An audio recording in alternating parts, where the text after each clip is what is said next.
Crucible Arms here. Thanks for joining us today.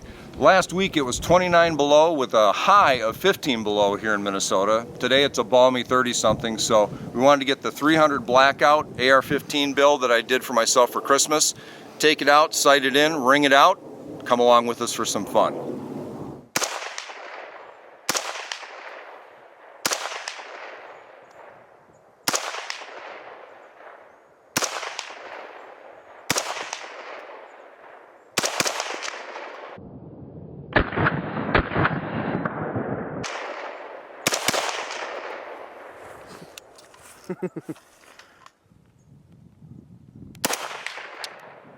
So why the 300 Blackout round?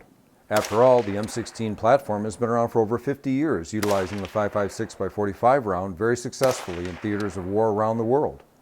However, there are those who subscribe to the knockdown power of a 30 caliber round, deeming it overall more effective than the 5.56.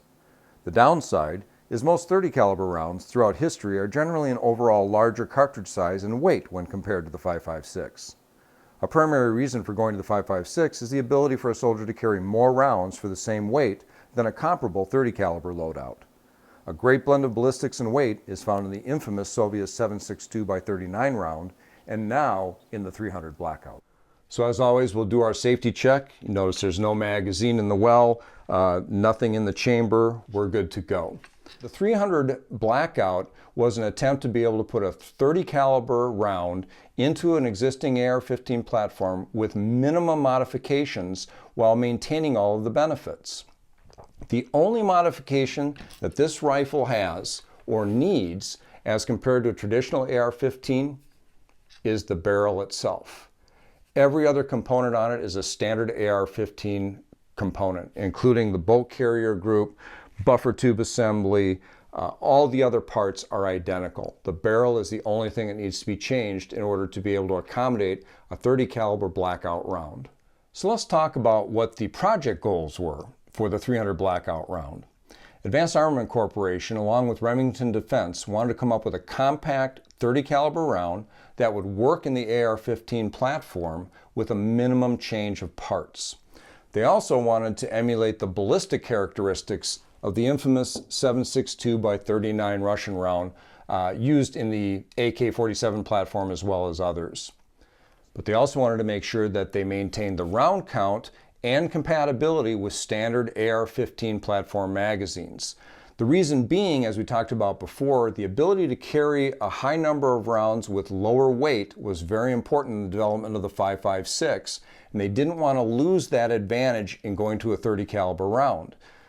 Older 30 caliber rounds, 30-06, 308s, as you know, have larger cases, granted have more impact power, but a typical soldier couldn't carry as many rounds as they could with the 5.56. The 300 Blackout gives us a really nice blend of meeting the AK-47 7.62x39 ballistics, but maintaining the ability to carry just as many rounds as you can carry in 5.56. So obviously, if you're going to run an AR-15 platform with a typical 5.56 or 223 and a 300 Blackout AR-15 platform, make sure that you identify your mags, because while the magazines are interchangeable, obviously the rounds are not. So let's talk about this particular 300 Blackout build on the AR-15 platform. I use the term build loosely. I ended up buying a complete upper and basically a complete lower and putting the two together. So we'll take it apart and we'll talk about the components. So let's talk about the upper for a minute. I decided to go with a complete upper so that I could bolt it onto any AR-15 lower that I wanted to. I chose to go with the AAC designed upper, which also includes the bolt carrier group. It is a 16-inch barrel, a 1-in-7 twist. It's 4150 steel and it's nitrited as opposed to chrome lined. Supposedly that's supposed to give you a little better accuracy, but I think chrome lined barrels work just as well. It also has a free-floating Knights Armament rail on it, and I put on Knights Armament covers for the rail itself as well. It also comes with the AAC 51T flash hider, which has a quick disconnect in the event that you want to put a can on it. Now, I'm in one of 3 states in the entire union that does not allow for silencers to be put on any type of firearm, so yay for me. It comes with a nickel boron coated bolt carrier. This is also a full M16, as you'll notice, M16 style bolt carrier, in that none of this has been removed. Slows down the cycle rate just a little bit, takes the pressures a little better. But I'm not convinced that nickel boron is, the absolute answer. It came with the upper. It's supposed to be supposedly a little slicker than a typical phosphate finish. It seems to clean up just fine. It works really well. I'm not going to tell you that you'd have to have one of these in order to be able to have a great build, but it came with the upper, so I like it. So let's talk about the bolt for a second. It is made of Carpenter 158 steel. It's phosphated and shot peened. However, there's no mention of MPI or HPT testing, but they do use a special green O-ring that is guaranteed and tested not to bind up to 4 degrees below zero. It does have an extractor spring that's made from a premium ultra-strong wire and a low fatigue. And the extractor pin is made from a 300 KSI S2 tool steel, as opposed to the S7, which is more commonly used. One other thing I'll mention on the bolt carrier is if you look at the staking, it's done extremely well. Number 8 fasteners staked correctly. One of the things that you can easily and visibly look at on any particular bolt carrier group to see whether or not you're getting a quality piece. As I mentioned before, what's nice about the 300 Blackout upper is it'll bolt onto any typical AR15 lower that you've got. I bought this as a complete unit from Palmetto State Armory, so it's a Palmetto State Armory lower, but it is their MOE edition. So it comes with Magpul furniture on it. You get the MOE buttstock, the MOE grip, as well as the trigger guard. The other thing that I did is I decided that I wanted to go away from the standard military spec trigger group, and I went with the Timney 3-pound competition trigger.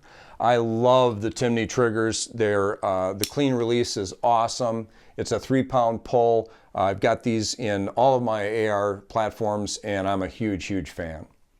So the last part of the build, if you will, is the optic. And I decided to go with the Nikon P-300. It's a blackout specific reticle that's got both the supersonic and subsonic hash marks in it for bullet drop. It's a 2x7 magnification and a 32-inch objective diameter. It's got a 1-inch tube, and I've got it mounted onto a LaRue Tactical SPR M4 scope mount. It's got the quick disconnects, which I really like. It helps get it in the case. And I found that it goes back to zero each and every time. Bottom line, I really like this rifle, and I like the 300 Blackout round. The cartridge is a bit spendy right now, but being a SAMI specified round, I'm expecting it will continue to be adopted and for the pricing to keep working its way down. I'd like to know what you think. Post your comments below. I would also appreciate your subscribing to the channel, liking, and sharing the video if you think you can. You can also visit me on Facebook at www.facebook.com/cruciblearms if you like. As always, this is Crucible Arms signing off. Thanks for stopping by.